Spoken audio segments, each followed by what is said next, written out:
today I'm reviewing the Peach and Lily Pore Proof Perfecting Clay Mask. And really quick, I just want to say, purchase all these products with my own money. I will never waste your time with sponsored ads or videos. So if you want to help support the channel, check out nobsbeauty.com or click on the Amazon link below. So this is one of the newer products Peach and Lily just released. They released this, their eye puff stick, and then also sleeping mask. So when they all came out, I had to have them because I love Peach and Lily. Their glass skin serum, love that one as well. I think I'm going on to my third bottle of that, so definitely a good brand. So when these came out, I picked them up, and here's what Peach and Lily has to say about this. The Peach and Lily Pore Proof Perfecting Clay Mask was made for those with clogged pores that won't clear up and go away.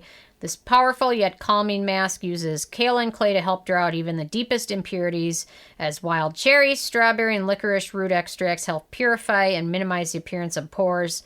This pore-proof perfecting clay mask won't leave your skin feeling dry or unpleasantly tight. It helps calm and nourish, leaving skin baby soft and looking oh so sparkly clean. And I've got a lot to say about that, so let me start out with my first criteria, which is packaging. And they package this in a glass jar, which if you pick this up, definitely store it in a cabinet away from sunlight that comes through the window, because the good stuff that's in products degrade, especially with exposure to light and air. And then the other thing with clay masks is in a jar like this, they tend to get hardened. So once you start using this, you want to use it up as fast as you can, just because, like, what was it, Alginus, they had like a mud mask, and like I went to open it up and it was like a hard chunk of like clay.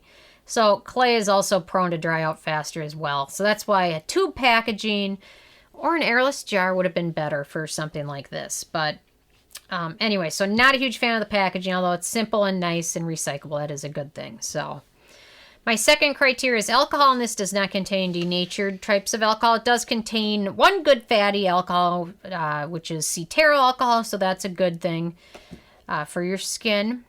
Fragrance. So Peach and Lily typically doesn't have a lot of fragrance in their products. However, this one has a couple different fragrance ingredients. It's got bergamot oil as well as bitter orange oil, which can be sensitizing, especially for sensitive skin.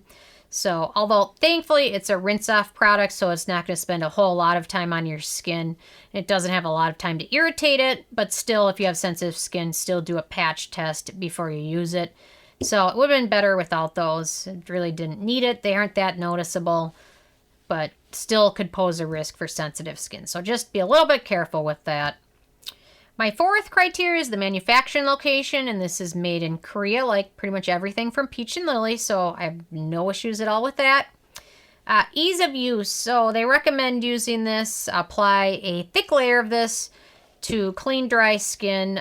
Leave it on for about 10 to 15 minutes and then rinse it off. I don't recommend daily use of this product because it definitely packs a punch with the clay, so it will leave your skin feeling nice and matte and not oily, but you could definitely overdo it by using it too frequently. So personally, I'd recommend using this once a week. So it smooths over skin pretty easily and rinses off clean without making your skin feel dry or anything like that, but it is a thicker texture to it. So I always leave these on, so let's see. There we go. So it definitely has a thicker texture to it, which, so for that reason, a little bit does not go a long way, but anyway. So very easy to use, though. No issues at all with that, except for once you get to the end of the jar when it's like a rock solid. Won't be as fun to use, so anyway, so no issues at all with that. So antioxidants and beneficial ingredients. So we've got a lot in here, which is good. However, just like the fragrance isn't a huge deal because it gets rinsed off, the good stuff also isn't as big of a deal because that also gets rinsed off. So we've got betaine, which is good for hydration. We've got the kaolin, which is a good oil-absorbing ingredient. Wild cherry fruit, which is a good antioxidant. Strawberry extract, also a good antioxidant. Centella asiatica, which is a good skin-calming, anti-inflammatory ingredient. Panthenol, which is good for hydration and skin healing. Licorice root extract, which is good for skin brightening, also good antioxidant.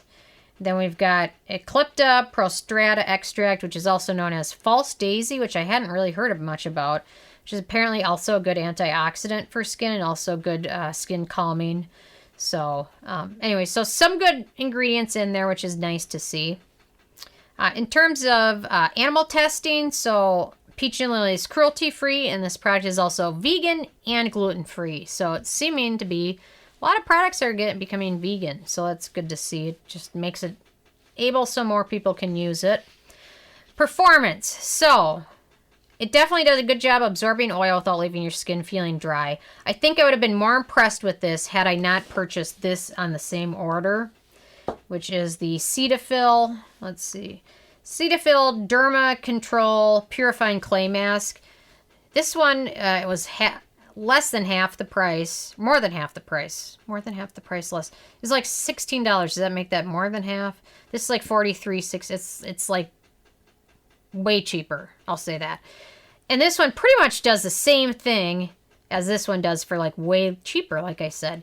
So had I not picked these two up at the same time and experimented within the same time frame, I think I've been more impressed with the Peach and Lily, but the Cetaphil mask pretty much does the same thing, performs nicely, and leaves your skin matte but not feeling dry, and is way cheaper. So anyway, so the Peach and Lily, let me go back to that. So it does a great job of absorbing oils, leaving skin with a nice matte finish. Other than that, that's about it. It doesn't draw out impurities as much as they claim. Yeah, it won't necessarily clear up acne-prone skin.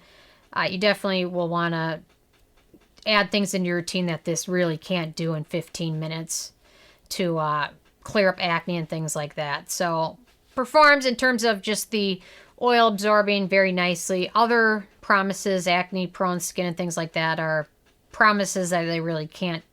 Any mask like this really can't totally deliver that.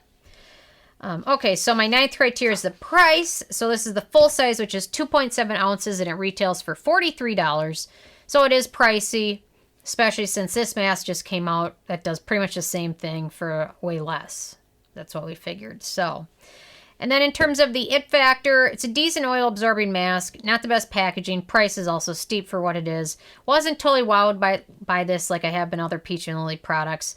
Although those with oilier skin might be a little bit more wowed, but definitely I have skin that's more on the dry side, so I don't necessarily need to use an oil-absorbing mask regularly. So perhaps those with oily skin might be a little bit more impressed with it than I was. So I gave this a 6 out of 10, which is decent. Okay, just not the most exciting product I've ever tried. So I'll definitely be reviewing their sleeping mask that just came out soon as well, but wanted to touch on this first since I had a subscriber ask about it this week. So anyway, so I'm interested if you guys have a chance to check this out, or if you've tried the Cetaphil version. Definitely leave a comment. I love hearing from you guys. Check out nobsbeauty.com and the Amazon link below, and thank you guys so much. I'll see you tomorrow.